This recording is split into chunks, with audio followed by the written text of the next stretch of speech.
Um salve para você que acompanha o nosso canal, eu sou o professor Kraus.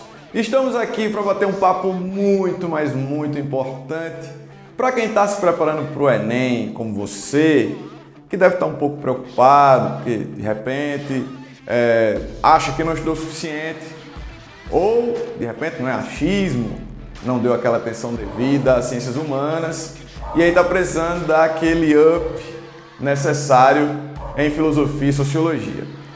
Esse papo é sobre os temas mais cobrados de filosofia dentro do Exame Nacional do Ensino Médio. Então fica ligado, solta a vinheta.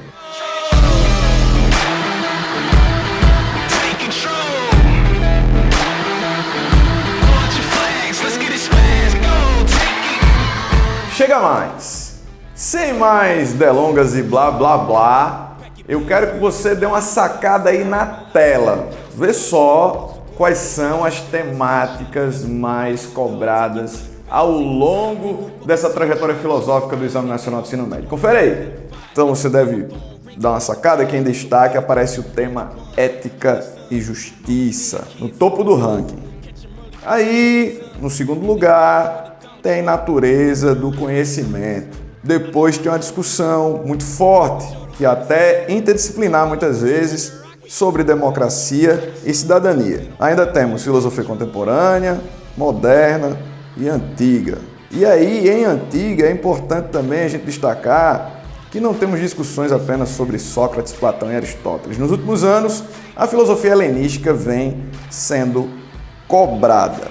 Então, dentro desse primeiro tópico aí, ética, evidentemente pode cair uma questão um pouco mais histórica. Agora, quando aparece um viés filosófico, a gente tem que estar preparado para referências que são assim fundamentais. A ética aristotélica, por exemplo. Resumidamente, a ética aristotélica, ela nos traz a ideia de quê?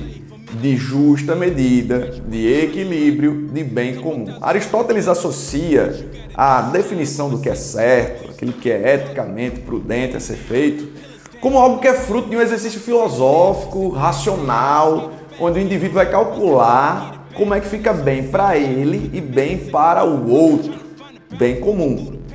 Uma outra referência importante que a gente tem, pode aparecer na prova, é o pensador iluminista liberal John Locke. Tem uma frase importante do Locke, né?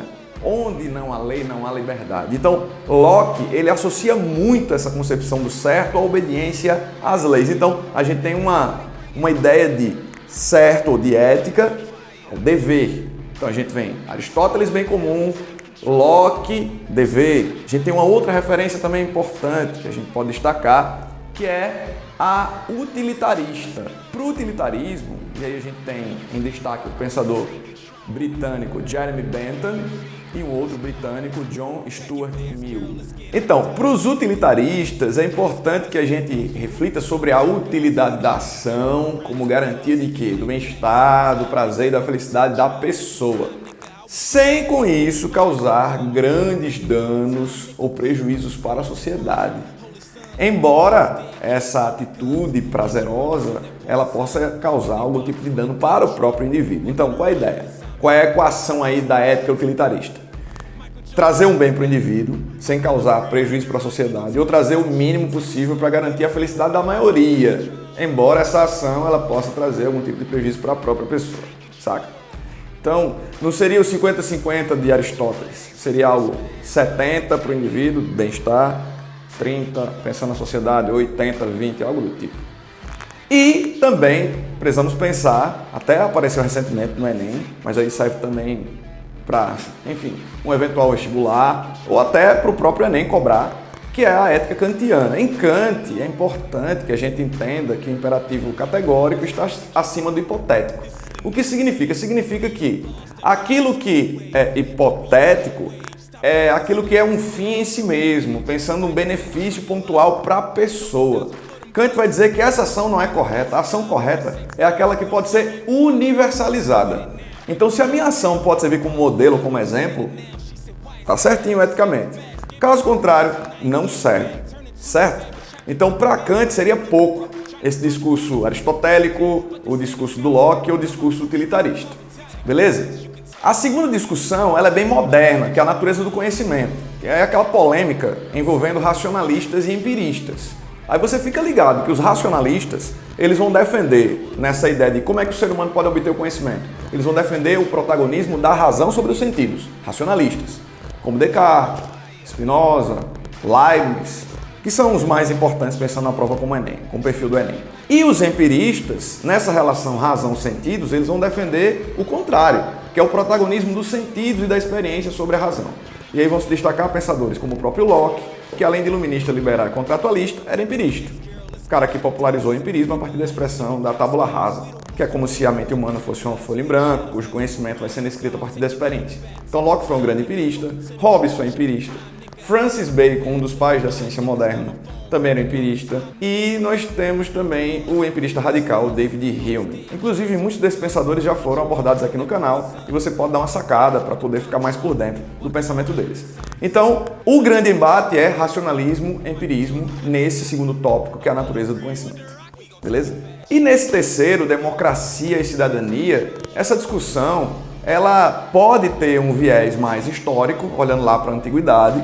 E você deve lembrar que pensadores como Sócrates, Platão e Aristóteles, eles eram críticos da democracia, certo? Críticos. Sócrates entendia que as pessoas não eram tão politizadas e que aquele sistema estava meio corrompido pelos sofistas. Platão defendia que o modelo ideal de sociedade era a partir da montagem de uma elite intelectual, a teoria do governante filósofo. Porque para Platão nem todos nasceram para a política, nem todos têm alma de político. E para Aristóteles, a democracia também não é um regime puro, ele é corrompido, degenerado, porque, mais uma vez, nem todas as pessoas que são consideradas cidadãs necessariamente têm capacidade ou conhecimento para a política. Aristóteles, ao invés da democracia, vai defender a politeia, como ele vai defender, ao invés da tirania, a monarquia.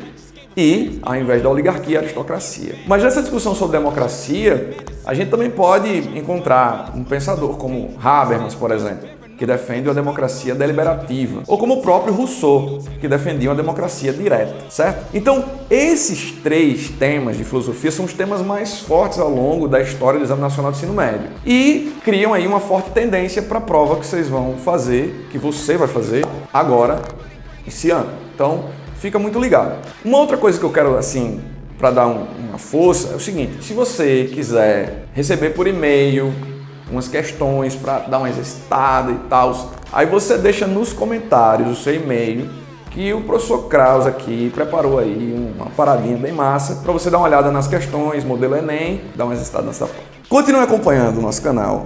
O próximo papo vai ser um papo sobre sociologia, os temas mais cobrados no Enem.